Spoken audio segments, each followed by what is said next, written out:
Hello friends, कैसे हैं आप लोग। आई होप आप सब लोग ठीक होंगे।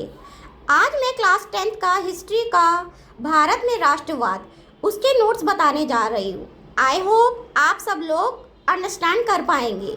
तो मेरा फर्स्ट टॉपिक है पहला विश्व युद्ध, खिलाफत और असहयोग। तो विश्व युद्ध ने एक नई आर्थिक और राजनीतिक स्थिति पैदा कर दी थी। इसके कारण रक्षा बजट में भारी इजाफा हुआ था। नेक्स्ट, इस खर्च की भरपाई करने के लिए करों में वृद्धि की गई थी। नेक्स्ट, सीमा शुल्क बढ़ा दिया गया था, आयकर शुरू कर दिया गया था और युद्ध के दौरान कीमतें जो थी बढ़ती जा रही थी। 1913 से 1918 के बीच में कीमतें जो थी वो दुगनी होती जा रही थी और आम लोगों की मुश्किलें जो थी इससे बढ़ती जा रही थी। तो हमारा अगला टॉपिक है सत्याग्रह का विचार। महात्मा गांधी जनवरी 1915 से भारत वापस आए। इससे पहले वे दक्षिण अफ्रीका में थे। उन्होंने एक नए तरह का आंदोलन चलाया जिसे नस्लभेदी सरकार से सफलतापूर्वक लोहा लिया। इसी का नाम सत्याग्रह पड़ा, जिसका अर्थ था सत्य के लिए आग्रह करना। अगर आपका उद्देश्य सच्चा है, यदि आपका संघर्ष अन्याय के खिलाफ है, तो इसके लिए आपके शारीरिक बल की आवश्यकता नहीं है और इसी को सत्याग्रह का नाम दिया गया था। ये क्वेश्चन बहुत इंपॉर्टेंट है और एग्जाम में जरूर आता है। फिर हमारा अगला टॉपिक है रॉलेट एक्ट, जिसे कि काला कानून कहकर भी पुकारा जाता है। 1919 में लागू रॉलेट एक्ट के खिलाफ गांधी जी ने एक आंदोलन चलाने का फैसला लिया।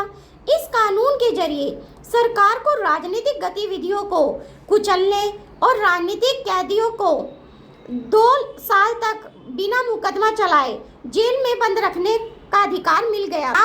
इसे 6 अप्रैल को एक हड़ताल शुरू हुई थी। विभिन्न शहरों में रैली, जुलूस और आयोजन शुरू हो गए थे। दुकानें बंद हो गई थी। अमृतसर के जितने भी नेता थे उनको हिरासत में ले लिया गया था। गांधी जी ने दिल्ली जाने की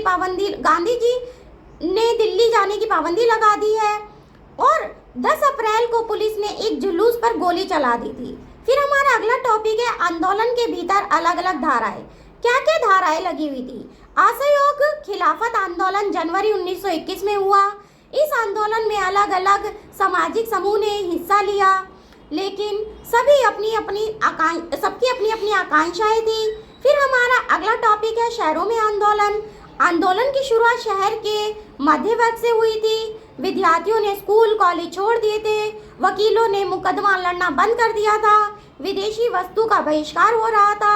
शराब की दुकानों की पिकेटिंग की गई थी। कुछ समय बाद यह आंदोलन धीमा पड़ गया था और जिसके कारण क्या थे, खादी का कपड़ा मिलों से भारी पैमाने पर बनने वाले कपड़ों के मुकाबले महंगे थे। वे मिल के कपड़ों का लंबे समय तक बहिष्कार नहीं कर सकते थे। फिर हमारा अगला टॉपिक है ग्रामीण इलाकों में विद्रोह कैसे हुआ। शहरों से बढ़कर असहयोग आंदोलन देहात में फैल गया। किसानों और आदिवासियों ने संघर्ष किया। अवध में सन्यासी बाबा किसानों का नेतृत्व कर रहे थे।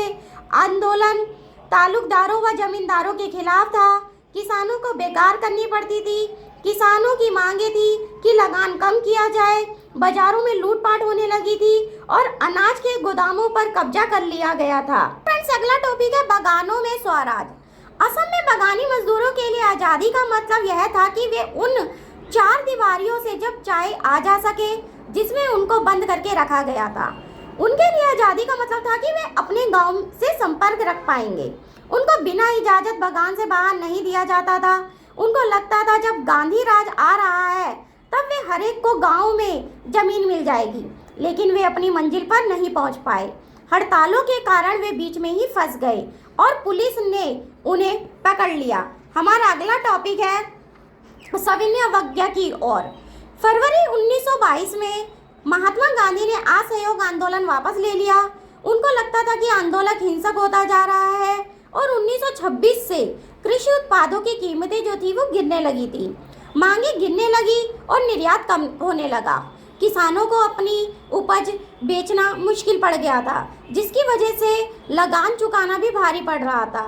1928 में जब साइमन कमीशन भारत पहुंचा तो उसका स्वागत साइमन वापस लौट जाओ के नारे से किया गया। फिर हमारा अगला टॉपिक है नमक यात्रा और सविनय अवज्ञा आंदोलन। ये बहुत इंपॉर्टेंट है। तो हमारी नमक यात्रा गांधी जी ने कब शुरू करी थी?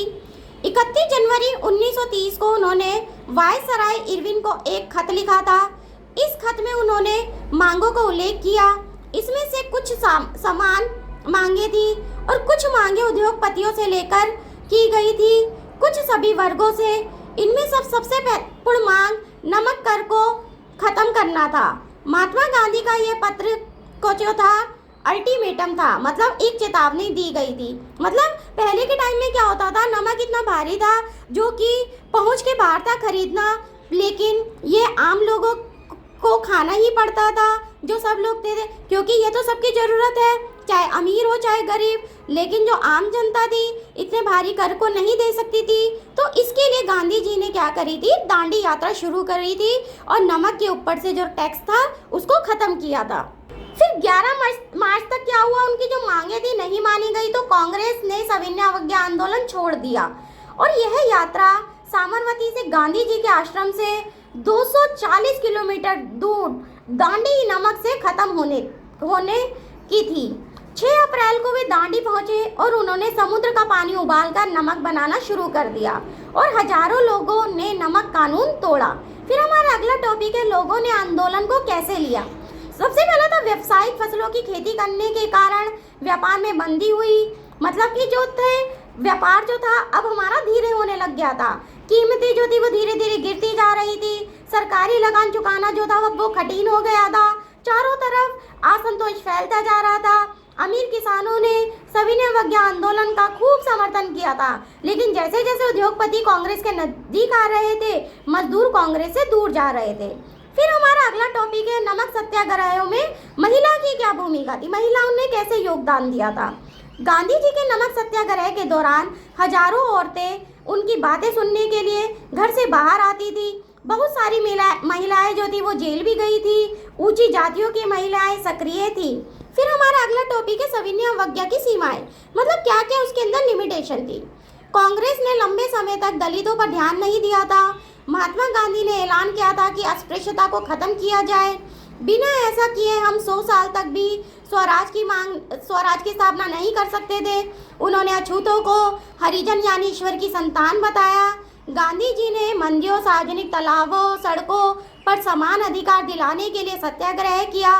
उन्होंने शिक्षा संस्थान में आरक्षण के लिए आवाज़ उठाई। फिर अगला टॉपिक मैं फ्रेंड्स आपको नेक्स्ट वीडियो में बताऊंगी। तब तक के लिए बाय बाय।